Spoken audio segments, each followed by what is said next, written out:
Well, good afternoon, and thank you for joining us for today's Manulife Business Success Series webinar on celebrating Indigenous and Pride Month, you and your business.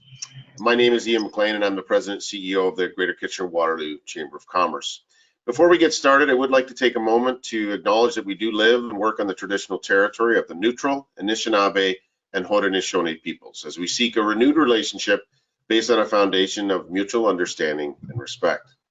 As participants in today's virtual event, we are coming together as one. We believe everyone is free to be their true self and to receive the same respect and opportunity regardless of age, ethnicity, gender, culture, identity, sexual orientation, beliefs, or language. We hope you will join us in fostering a positive environment here today that is safe and welcoming for all. We know there's more to do, and we are committed to listening, learning, and growing as we go. On a personal, I thought I'd just make mention, the last 2 weeks have been heartbreaking and horrifying. The discovery in Kamloops, BC of 215 Indigenous children in grave, and the senseless act of terrorism in London, Ontario yesterday it's heartbreaking, but I think speaks more than ever of why it's important that we have these conversations, and why we're having this conversation today is the importance of learning and understanding about the issues around diversity, equity, and inclusion. Today's session would not be possible, and these discussions couldn't happen without the continued support of our sponsors. So a special thank you to our title sponsor for the Business Success Series, Manulife, our platinum sponsor for the series, the Immigration Partnership of Waterloo Region, and this month's presenting sponsor, Grant Thornton. These organizations are committed to supporting our local economy and providing businesses with the resources and tools they need to thrive. Just before the session starts, I'd like to go over a few quick reminders. Please ensure that your microphone is muted throughout the presentation so we can reduce any background noise. If you have any questions that do come up throughout the session, you can type them into the question box in the control panel at any time. If they're tech related, a representative of our team will get back to you momentarily. If it's questions for today's speakers, I'll be monitoring that as Yasin is having the discussion with Stephen and Danny. All attendees will be sent a recording of today's presentation, and it will also be made available on the Greater KW Chamber website. I'd like to introduce today's guest now. Danny Baisley is the Director of Marketing at Driver's Seat. She is a certified diversity leader and is extremely passionate about creating inclusive spaces and supporting diversity education. She is a member of the 2SL LGBTQ+ community and built a not-for-profit organization that helps educate organizations on how to be allied businesses and support minority communities and communicate that allyship to the community at large. She is currently getting her Chartered Marketer designation and holds a position on the Greater KW Chamber's Chamber Young Professionals Committee and the Diversity and Inclusion Committee. Stephen Jackson is the Indigenous CEO of Anishinaabe Outreach. Since graduating University of Waterloo with a master's degree in industrial psychology, Stephen has spent most of his career helping large corporations transform and implement global best practices, talent management programs, and culture, either as an in-house expert or as an external consultant. Stephen has developed and operationalized strategic plans that have seen AO significantly grow more than 1,000% in revenue and its service delivery offerings for the local Indigenous community. He has been instrumental in developing relationships and partnerships that will enable the completion of AO's Center for Indigenous Healing in the region. And moderating today's fireside chat is Yasin Dowji. He is a member of the Diversity, Equity, and Inclusion Committee. Yasin came to Canada in 1977. He holds a Bachelor of Science degree in biochemistry, and in his first few years in Canada, he worked in a machine shop in Rexdale, Ontario, while studying accounting part-time and working at a small accounting firm. He now holds a CPA. Yasin is a lifelong learner and has now made a career for himself in real estate. He continues to expand his education by taking courses in diversity, equity, and inclusion, and cybersecurity. Please do, we have questions that come up for you during today's session, please put those in the chat box. I'll monitor those while Yasin, Stephen, and Danny have their discussion. So over to you, Yasin, and I'm looking forward to today's discussion. Thanks, Ian, for the wonderful introduction. Thank you and welcome all. I'm excited to be moderating this important conversation today on behalf of the DEI committee, and certainly looking forward to hearing from all of our speakers. June is traditionally a National Indigenous History Month and Pride Month. We honor the heritage, history, contributions, and traditions of the First Nations, Inuit, and Métis people across Canada, and we recognize the strength of the Indigenous communities. So, these past couple of weeks, as you pointed out, Ian, has been a reminder that Indigenous history is all of our history, and that it is ongoing. We must, do our part to learn and show recognition of the role Indigenous people have played and continue to play in shaping Canada. Pride is also a time to recall the trials that the two-spirit lesbian, gay, bisexual, transgender, and queer community, which is 2SL LGBTQ plus community, that endured, and to recognize the value contributions of LGBTQ plus individuals across Canada. This is why today's conversation is so timely and important. So in June, we see more dialogue about diversity, equity, and inclusion. And to start off, Stephen, I'm just going to ask you to start off this questioning here. Tell us about the issues Indigenous people face today, and about the reconciliation and what it means to you and AO. Okay, thank you. So for the issues that Indigenous people face, and in our region, we should be aware that there are 50,000 Indigenous people living here. Stats Canada has the number really at 20,000, but many Indigenous people won't self-identify simply because it puts them in harm's way from all the various systems. That's a fairly significant population that's being missed. And when I look at sort of the stats in the region, or the issues, sort of the big issues, 50% of our homeless population are in fact Indigenous. 30% of prison populations across Canada are Indigenous. 75 to 95% of children in care across the country are Indigenous. There's a 500% higher dropout rate between Indigenous and non-Indigenous students. And of the Indigenous students that do make it through to grade 12, often they were passed forward as opposed to, I guess, acquiring the requisite skills or knowledge and experience set to have them succeed at college and university. There's poverty that you're aware of, addictions, food insecurities. There's massive system avoidance. So police, education, healthcare, family and children services, because that really relates to those other higher level issues. And when I think about reconciliation or the issues, there's a 500-year history of intergenerational trauma for Indigenous people. There's missing and murdered, and there's trafficked Indigenous people. That's relatively prevalent in our region. So those are the issues. In terms of reconciliation, or what reconciliation is, I think very few people have a really good grasp or understanding or even a good definition of what it is. For me and for our organization, the heart of reconciliation is relationship. And the way TRC defined reconciliation, it was, truth had to come out, of course, but reconciliation was in relation to justice and healing. I would take that one step further. Reconciliation also needs to include economic independence. So only when we look at justice, if you think about the justice system, justice is really a backward-looking event based on some traumatic thing that happened.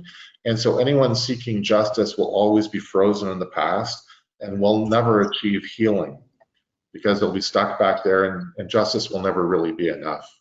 So from our perspective, what we look to do is develop processes and programs for healing, as well as processes or programs that will achieve economic independence or employment for Indigenous people. And this can really only be done through partnership and through partnership with Indigenous organizations that are taking the lead on this. That's wonderful. Thank you very much for those pointers. Very, very revealing. Danny, over to you. What does Pride Month represent? Thanks, Yasin, and thanks, Stephen, for sharing that unbelievable data that, you know, is something that many of us are not hyper aware of in this community. When we talk about Pride Month, first I want to articulate that, you know, a month is not necessarily enough when it comes to elaborating on diversity and discussing equitable practices. But it is, of course, a time where, you know, people do take the time to listen and be a part of more of these conversations. So we will use this time to be efficient and educate accordingly. I will let you know that these webinars are happening year-round, so we aren't just talking about diversity, equity, inclusion on behalf of the committee. You know, just during this month, it does happen year-round, and whether we're looking at gender equity, racial equity, Indigenous equity, we're talking about it very, very often, and it's very continuous dialogue in our organization. For Pride Month, I'd like to give a little history. It started with a riot. It started with the Stonewall riots in 1969, which were led by transgender women of color. You know, there's a lot of dialogue and conversation in the queer community about, you know, the role that women of color played in the movement for LGBTQ folks, and how that equitably created change. So any contribution and support of the LGBTQ community must also include, you know, the BIPOC community as well, as they were really a fundamental role in creating a lot of this change. In Barack Obama's period of his presidency, he did officially make June Pride Month internationally, and made that claim across the G8, and that has been since said. And well, it was already being celebrated, but it's now official every single June. And you'll see there's marches and parades and celebrations and organizations focusing on how to be more equitable. And it really is a celebration for the queer community to celebrate their uniqueness, their differences, and to turn what was once a riot into a position of celebration of their rainbow diversity. When organizations look at what Pride Month means and what does it represent, I think it's easy to see, okay, a rainbow is a very big blanket of what is Pride Month, but it really goes beyond that. It is a time for your queer employees, friends, family to really shine and celebrate and feel proud of who they are, and to celebrate that with each other. So I'm going to go on a little bit more about that in another point, but yeah, Pride Month. Ooh, I got my rainbow watch on. That's wonderful. Thank you. No, that's great. Wonderful expose that you're giving us over here. So much we are learning, you know, from that perspective.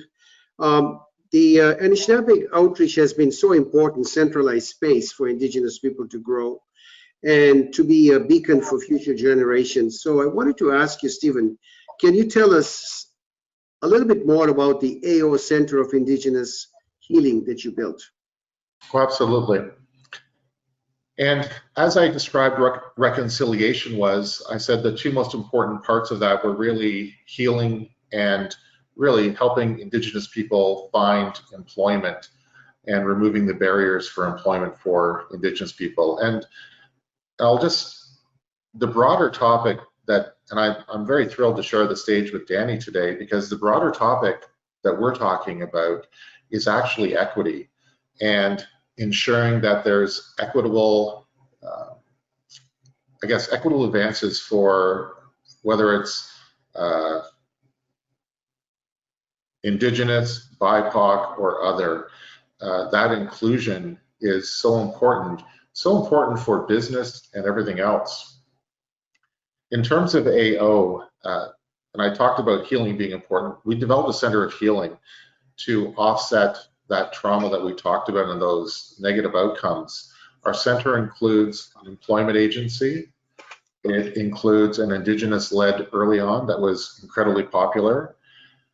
Since the pandemic began, we probably grew, I don't know, a few 100% in response to the pandemic. The first thing we did was we set up a spirit bundles, and that was really a donation-based warehouse. And it was food, it was clothing, it was pet food, it was furniture, it was tech, it was bicycles. Basically, whatever Walmart has, we probably have in our donation-based warehouse.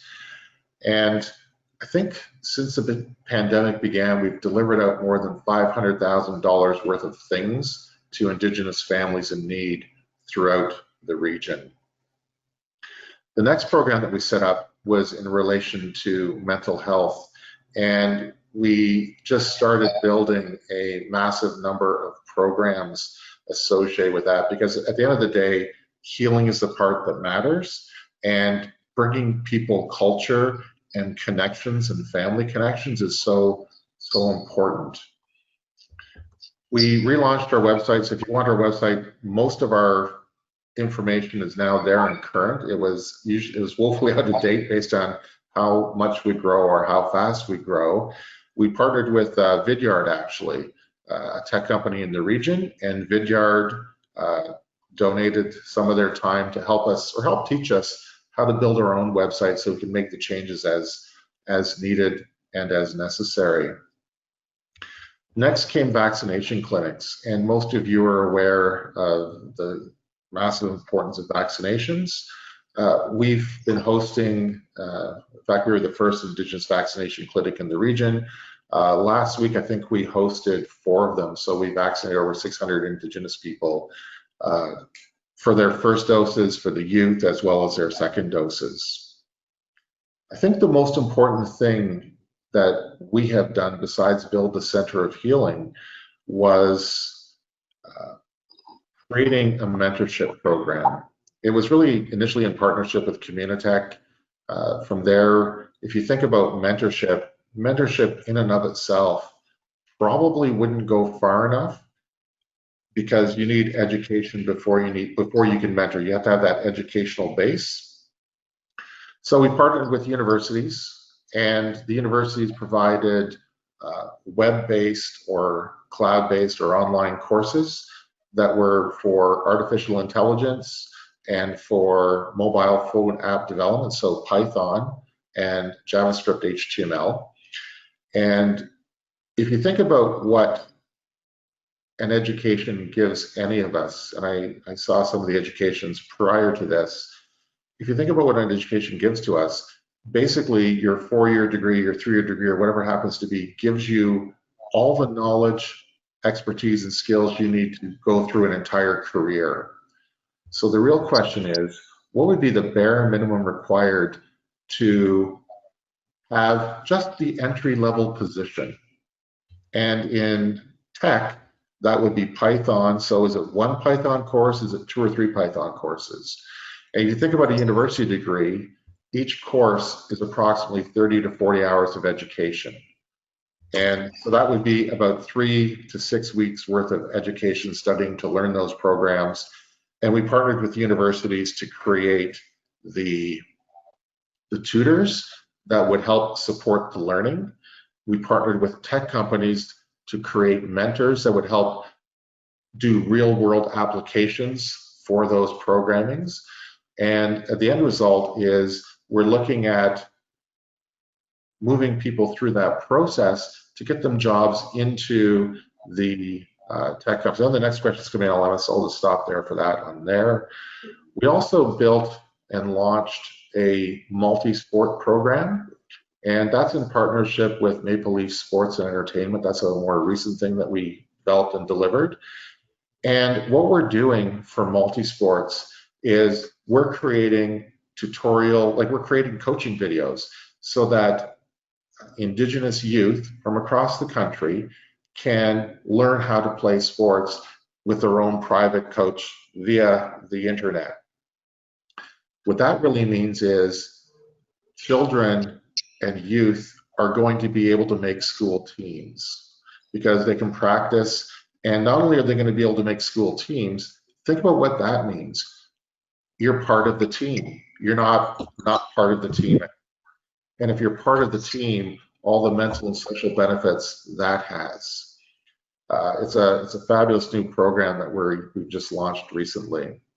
We've also just been awarded a school. So we're going to launch a school for Indigenous youth that are struggling in school to overcome those challenges. Okay, well, that's great. I guess in the latter part of your response, Stephen, you were talking about the partnership that the LMS you are building with the tech companies, I presume. Yeah, and that is going to be a program for us that we think will change the world. And what we mean by that, the goal with that process, and we're building our own LMS. So basically tech partners have partnered with us and they're helping teach us how to build our own technology, which really means we're becoming a tech company. And when you think about what happens at the end of that, and you think about all the programmers that we're about to develop and create, programmers that many organizations will need or want. And the program we're building is, an LMS is a learning management system. We're going to attach that with a customer relationship management system and an applicant tracking system so that we can actually sort of manage the relationship through the entire process. And I view it as an education, mentoring, employment, and life skills program. And the idea is we're going to help Indigenous people get that first job. And then after they're in the job for 12 months or 18 months, we're going to help them get their second job, be it lateral, be it promotion. Initially, we plan to put about 1,000 people through this process this year, once the LMS is completed in the fall. And then next year will be 10,000 people. So can you imagine what you could possibly do with 10,000 programmers that are fully skilled and have mentors? You could change the world. We could build a gaming company. We could build movies. We can partner with other organizations to fill software needs. I am so excited about the future that this holds for us. I definitely agree with you, Stephen. I think the fact that we are all going into the digital space so much as a society, this is just the convergence of an exciting times which you guys have initiated. Diving deeper into the pride at work and in the business community, Danny, what role does inclusion play in our workplaces today and in business communities? Thanks, Yasin. First, I just want to kind of elaborate on something that Stephen briefly mentioned, which is the mental health aspect of being a minority or an isolated group. I think it's something that we're hearing a little bit more about, but probably still not enough, which is understanding how mental health is impacted, and the statistics speak for themselves about when you're looking at minority groups, they're just that much more susceptible to having mental health problems and not having the resources to access help. So please be mindful of that, I think, as we continue this dialogue, whether you're looking outward in the community and looking to support more, or you're looking at your employees, understand that there is mental health challenges, and especially in today's time with COVID-19 and isolation, but that isolation is even more amplified when you're a minority group. The question you asked, thank you, Yasin. Inclusion. What role does inclusion play in our workplaces and business environments? I mean, I think when we talk about culture and how we create an impact in our communities, inclusion matters incredibly. And you want employees and you want your team to feel comfortable at work. People spend more time at work than they do at home. It needs to be a safe space. It needs to be a space where they can be authentic, they can be themselves, that they feel encouraged and able to grow and whether and how you create that safe space really matters. When we talk about inclusion, I think it's less than, like I said, just putting a rainbow on your logo for the month of June. It really has to be about creating open dialogue and allowing a space for people to share and to be themselves, and removing availability for microaggressions in the workplace, and identifying those problems, implementing proper policies that keep from some of those things, and from sexual harassment happening, and from offensive gender binary dialogue to be happening. Taking those out of the workplace and completely are really important. Over the past several years, I've really been putting an emphasis on pronouns. We're seeing a little bit more. We just saw the integration of LinkedIn and Instagram add pronouns options on their platforms. But this is something I've been talking about for a while, because at this point, we cannot assume anyone's gender, and we cannot assume anyone's pronouns. And I actually do pronouns and name pronunciation every single time, whether it's virtual or in person. I introduce myself. I start with my name and my pronouns, and I invite the same for the person that I'm meeting, because even culturally, there can be biases with mispronunciation of names, and it's always just a more comfortable environment if you set the tone from the very beginning that someone can be themselves.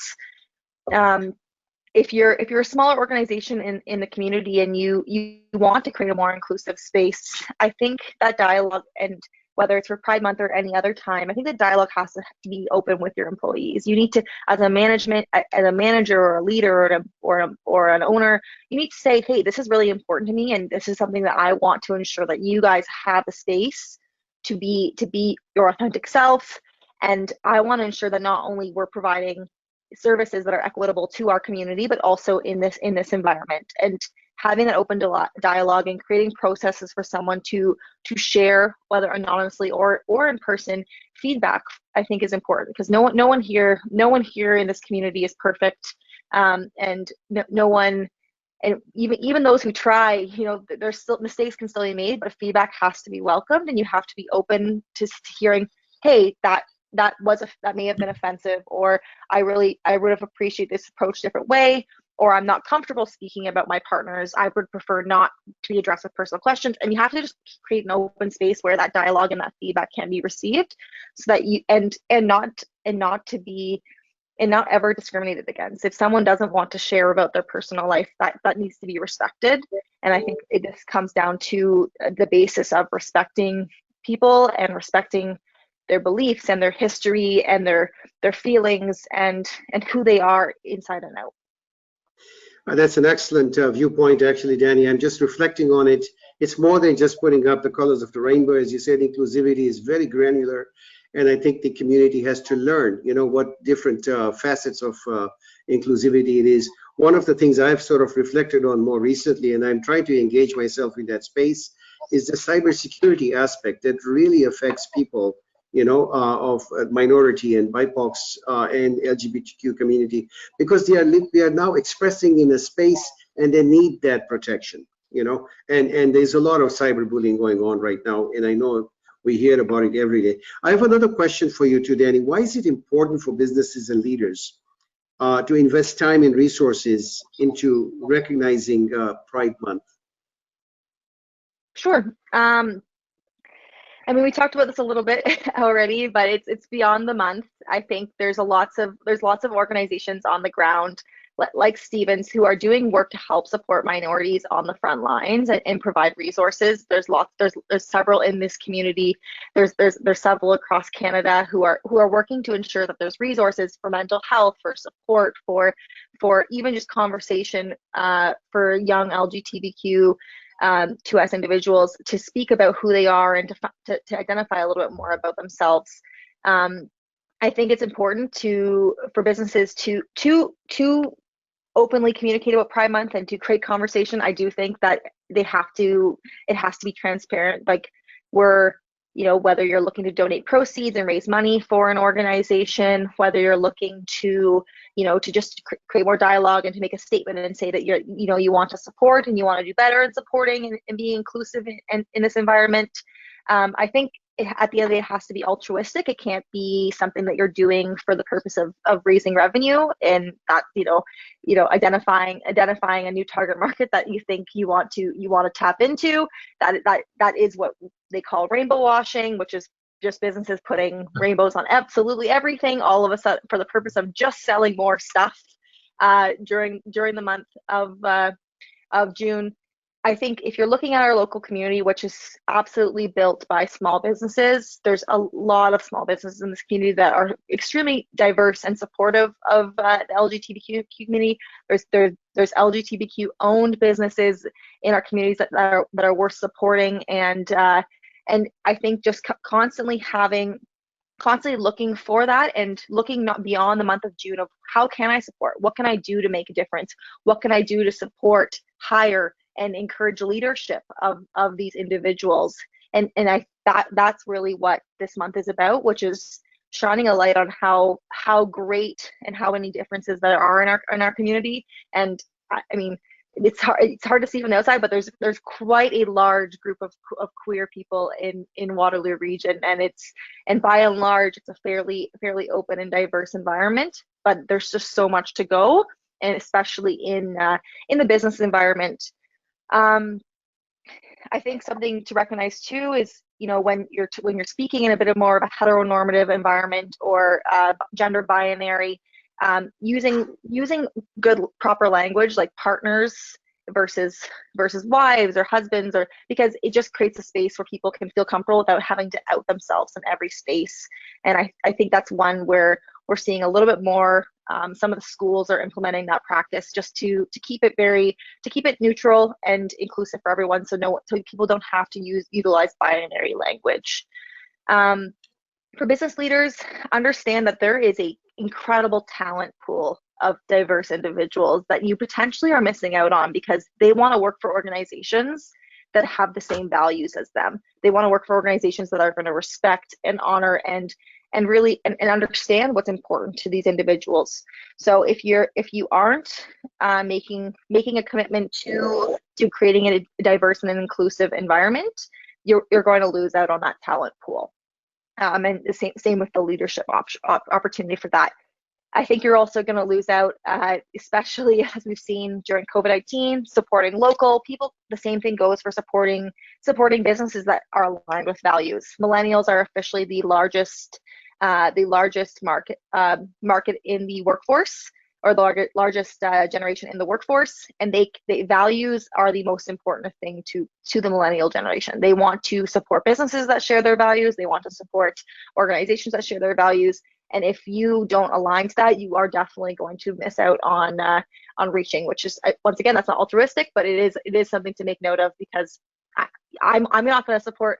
I will never go to Chick-fil-A. Like they are led by a homophobic gentleman, and so queer people just will never go there, and they will never support, and they will protest until the day is done. And if you aren't moving the needle forward, you're just going to move yourself backwards in time. Okay, well, thanks for the extra elaboration there, Danny. I'm going to just switch over to the last question. I think it's an important question for both panelists. A lot of businesses are looking for guidance on where to start, because we are essentially with small and medium-sized businesses. And I'm going to start off with Stephen. How can the chamber members partner or support the work that you do? What kind of an alliance can you see there? Thank you. I think there's a multitude of opportunities. I just received an email from Paul like 10 minutes ago, who's on this call, who's with minor soccer, and reached out to offer support for our sports program. Right. And I love that, because to me, all acts of kindness, great and small, move the needle on healing, but they also move it forward on employment. There was I received an email later last week from a mom, and I don't know who the person is, but her 3 daughters wanted to do something, and they rejected They rejected a couple of things like freezies in the park, lemonade stands out front of their house, and decided they would just do chores at neighbors' houses to raise funds for the organization to help support some of our programs. I mean, I appreciate the gesture and the effort, and I think that's absolutely fabulous. Other companies that have more capacity, like Vidyard or some of the other tech partners that we have that are helping us build our LMS, obviously those are much bigger solutions. Same with Maple Leaf Sports, it's a much bigger solution. I guess when I was just on CBC this morning, I was doing an interview on sort of reconciliation, the action plan, and how far have we come? The answer is, in some respects, we haven't come anywhere in the 5 years since the action items and Truth and Reconciliation came out. What, have we moved the needle on anything? And I mean all companies. The answer is no. And Danny raised an excellent point. She talked about missing talent because you're overlooking them, be that Indigenous or otherwise. And I think that's the issue. So when I look at companies, small companies, medium companies, every company's goal isn't to shrink. In fact, they're designed to grow, and they're designed to provide more services and more solutions. And with turnover, and when I think of turnover, each company, be it small, be it medium or large, has a certain percentage of turnover per year.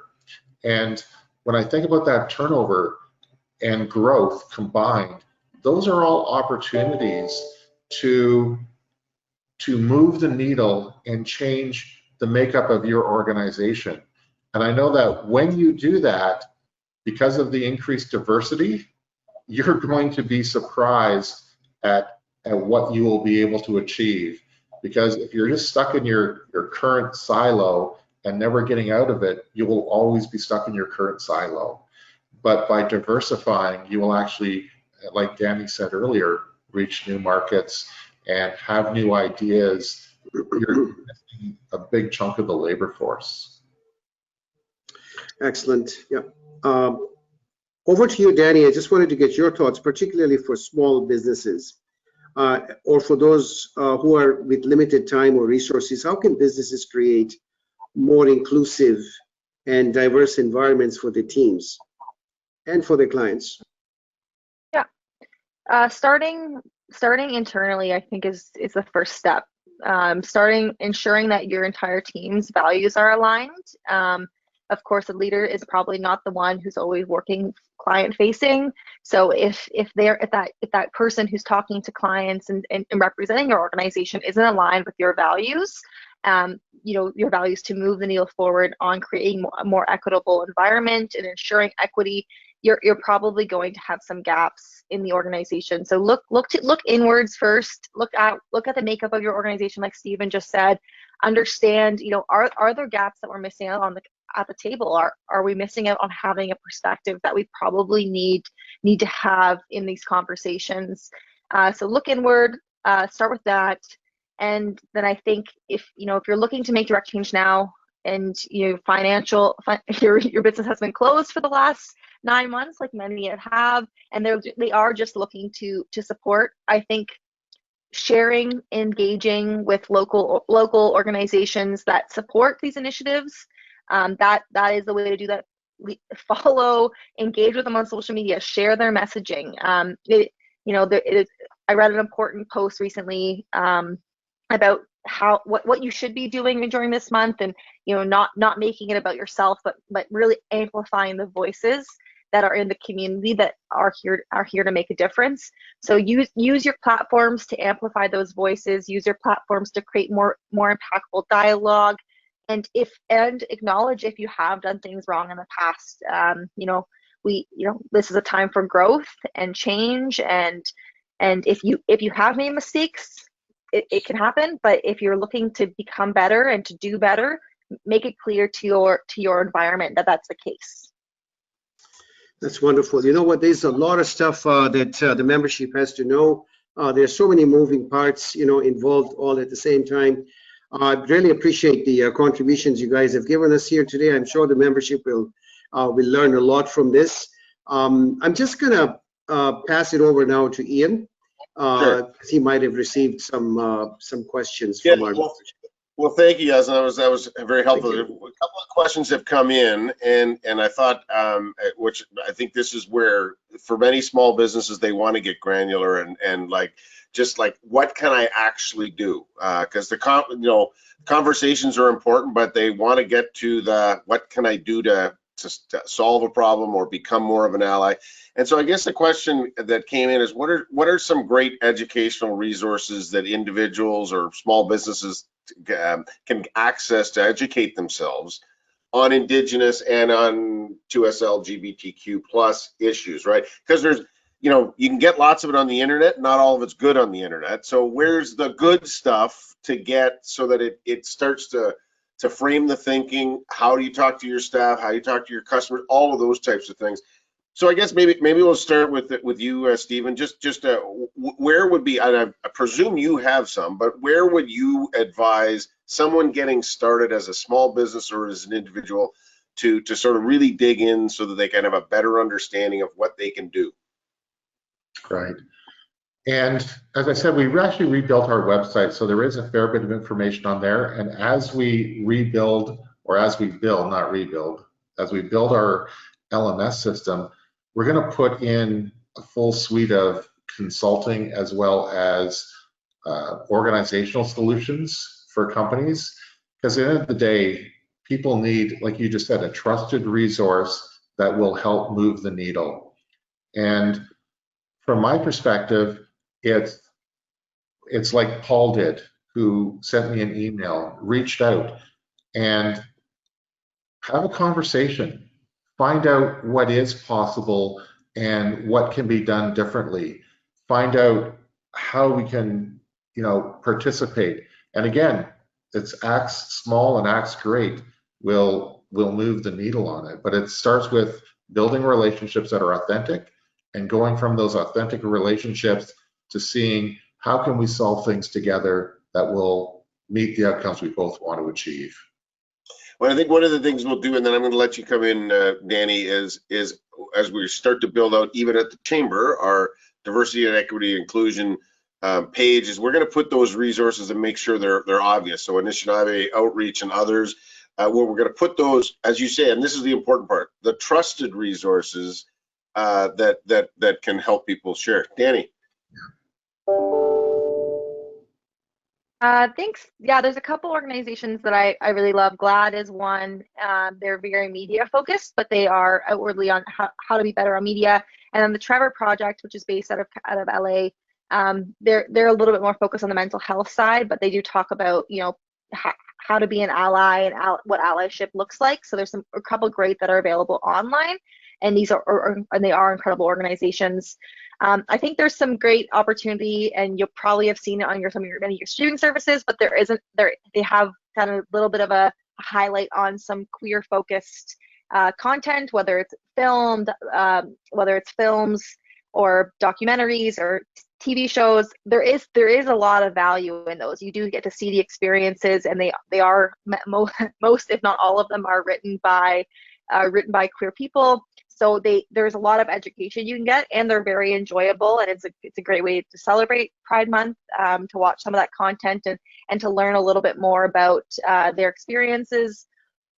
I just watched one recently that was about portrayal of transgender people in film and how that affected them. That one's on Netflix. It's really, really good. It's a documentary. But yeah, there's lots of stuff that you can learn there. There's tons and tons on queer history that is very knowledgeable and extremely enjoyable online. So I think that's a great start. And then if you're looking for something specific that's industry specific, I'm always happy to help support and help you look at what that looks like. There's some obviously larger conversations like creating gender neutral bathrooms that are not necessarily binary gendered. But that, those are a little bit larger conversations, but there's lots you can do that's very small and granular, industry specific. Good. Now, there's two more things that have occurred to me as I've listened to the conversation the three of you have had. And I'm conscious of Stephen's comment of acts big and small, right? And the comments that Danny you've made around not everything has to be big. In fact, most of the change is going to come from, I would say, smaller change from more individuals. But think about, and it occurred to me, the Montreal Canadiens are on a great ride. I bet you most Canadians don't know that Carey Price is Indigenous, and I mean I do, but many would not know. And I wonder, maybe the comment that I would say is, and my dad was a member of Parliament in the 1970s and 80s, and there was no one that was outward or out as homosexual or LGBTQ in those days. And so Sven Robinson was a leader in that. What's the importance of the leaders? And you're both leaders, but there's high profile leaders. How do you balance that together with where a lot of this change is going to have to happen, which is at grassroots, with people saying, I'm in my own workplace, in my own family, in my own circle of friends. What's the importance of those for lack of a better term, high profile or leadership people against how do you use those focuses for people to actually make change in their own workplace or their own sphere of influence? Maybe I'll start with Danny on that one. Sure.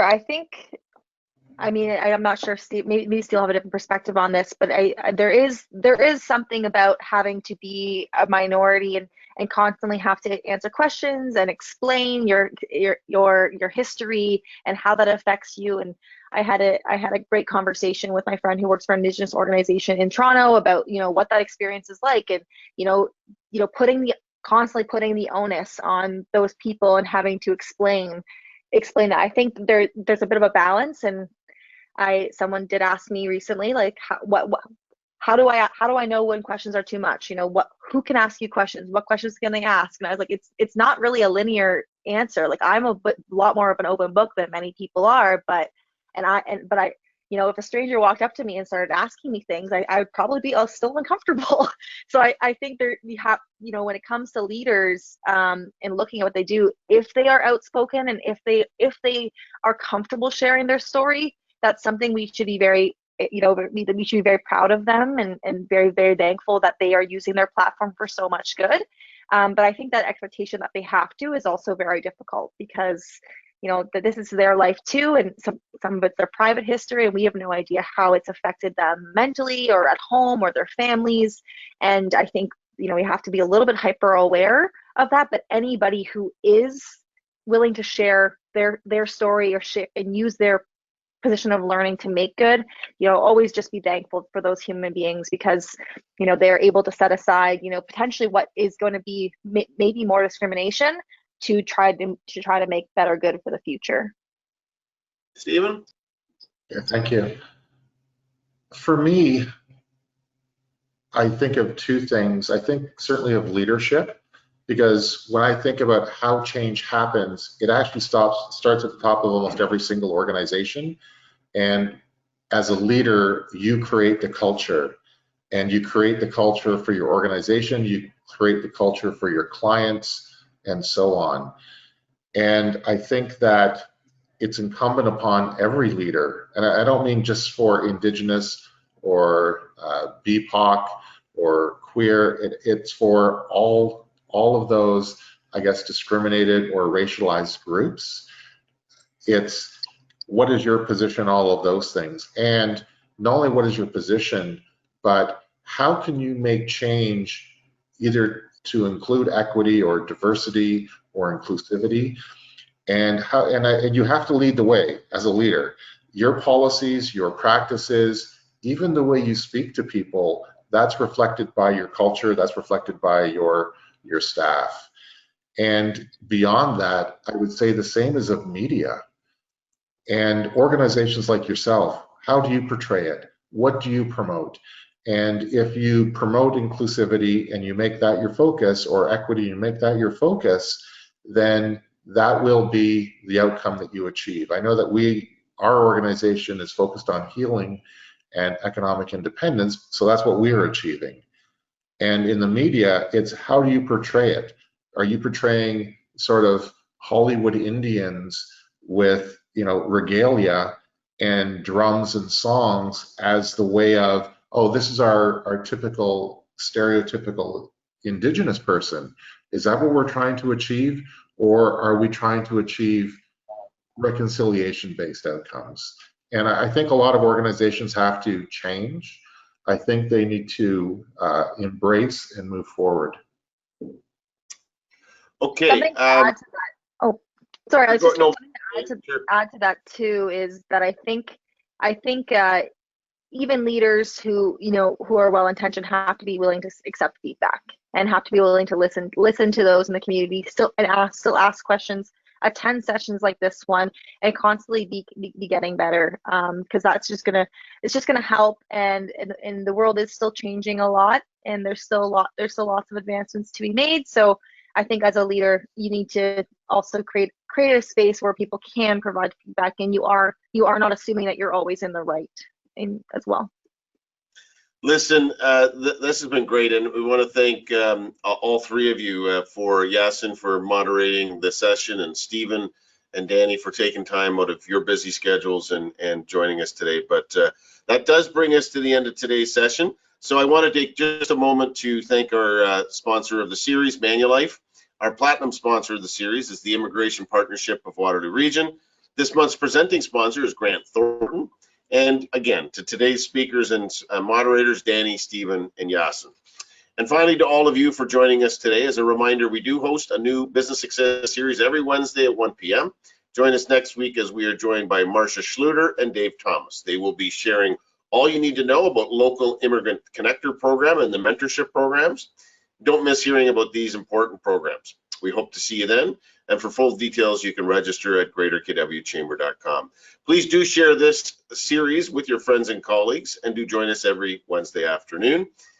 Because if it's Wednesday, it's the Business Success Series. Thanks so much. I encourage everyone to stay positive, test negative, and get vaccinated, and we'll get through this together. Thanks so much, everybody. Have a great afternoon.